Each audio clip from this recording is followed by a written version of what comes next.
ओडिशा के भुवनेश्वर स्थित Kalinga institute of industrial technology KIIT में पढ़ने वाली 20 वर्षीय नेपाली छात्रा के सुसाइड मामले में राष्ट्रीय मानवाधिकार आयोग यानी एनएचआरसी ने कार्रवाई करते हुए केआईआईटी यूनिवर्सिटी को दोषी ठहराया है। आयोग ने अपनी रिपोर्ट में ये भी कहा है कि छात्रा द्वारा यौन उत्पीड़न की शिकायत करने के बावजूद यूनिवर्सिटी प्रशासन की तरफ से उचित कार्रवाई नहीं की गई। एनएचआरसी ने अपनी रिपोर्ट में यह भी खुलासा किया है कि मृत नेपाली छात्रा ने 12 मार्च 2024 को केआईआईटी के अंतर्राष्ट्रीय संबंध कार्यालय यानी आईआरओ में एक शिकायत की थी, जिसमें उसने गंभीर मेंटल प्रेशर से गुजरने के बारे में लिखा था और अपने अलग हुए बॉयफ्रेंड को धमकी दी थी कि अगर उसने उसकी आपत्तिजनक तस्वीरें नहीं हटाई तो वो सुसाइड कर लेगी।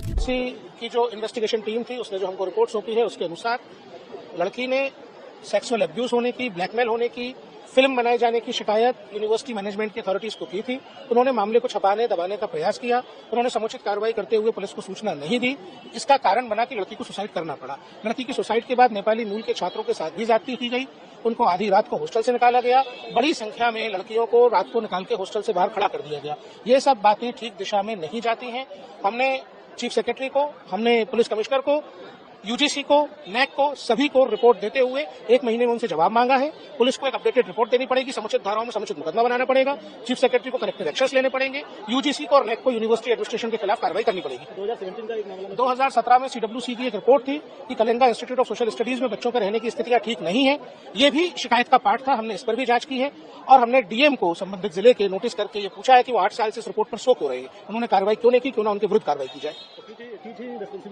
डेफिनेटली जहां बच्चे की मौत हुई है वो रिस्पॉन्सिबल है। मीडिया रिपोर्ट के मुताबिक टीम ने यह भी पता लगाया कि यूनिवर्सिटी के आईआरओ ने पीड़िता और कथित आरोपी से सिर्फ हलफनामा लिया था और न तो इस मामले को संस्थान की आंतरिक शिकायत समिति यानी आईसीसी को भेजा और न ही लोकल पुलिस स्टेशन में इस मामले की सूचना दी। आयोग ने कहा कि ये स्पष्ट है कि आईआरओ और यूनिवर्सिटी के अधिकारियों, अनुशासन समिति और कॉलेज प्राधिकारियों का बर्ताव ये दिखाने के लिए काफी है कि आईआरओ और यूनिवर्सिटी प्राधिकारियों की ओर से घोर लापरवाही और चूक हुई है, जिसे विश्वविद्यालय के अधिकारियों की ओर से आत्महत्या के लिए उकसाने के कृत्य के बराबर माना जा सकता है, जिसका परिणाम ये हुआ कि उस छात्रा ने आत्महत्या कर ली। आयोग ने यह भी कहा कि यूनिवर्सिटी के अधिकारियों ने ये तथ्य स्वीकार किया है कि 17 फरवरी 2025 यानी सोमवार के दिन लगभग 1000 से ज्यादा छात्राओं ने हॉस्टल छोड़ दिया था, जबकि लगभग 100 से ज्यादा छात्राएं इतनी जल्दबाजी में हॉस्टल छोड़ गई थी क्योंकि उन्हें किसी अन्य अप्रिय घटना की आशंका थी। इस संबंध में आयोग ने ओडिशा सरकार, यूजीसी और एनएएससी से 4 हफ्ते के भीतर कार्रवाई रिपोर्ट पेश करने को कहा है।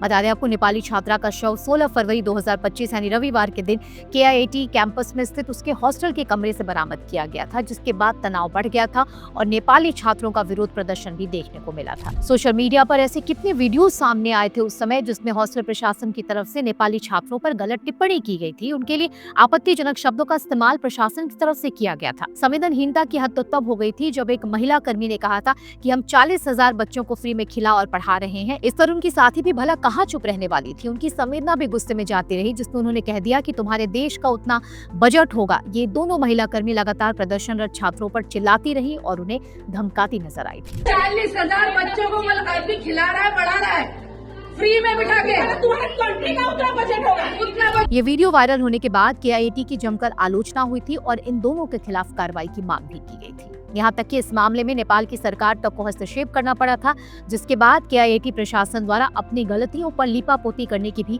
पूरी कोशिश की गई थी। फिलहाल इस वीडियो में बस इतना ही, लेकिन आपको हमारा कंटेंट कैसा लगता है हमें कमेंट सेक्शन में जरूर बताएं। इसके अलावा अगर आपने अभी तक हमारा चैनल सब्सक्राइब नहीं किया है तो हमारे यूट्यूब चैनल को जल्द से जल्द सब्सक्राइब करें। जय हिंद।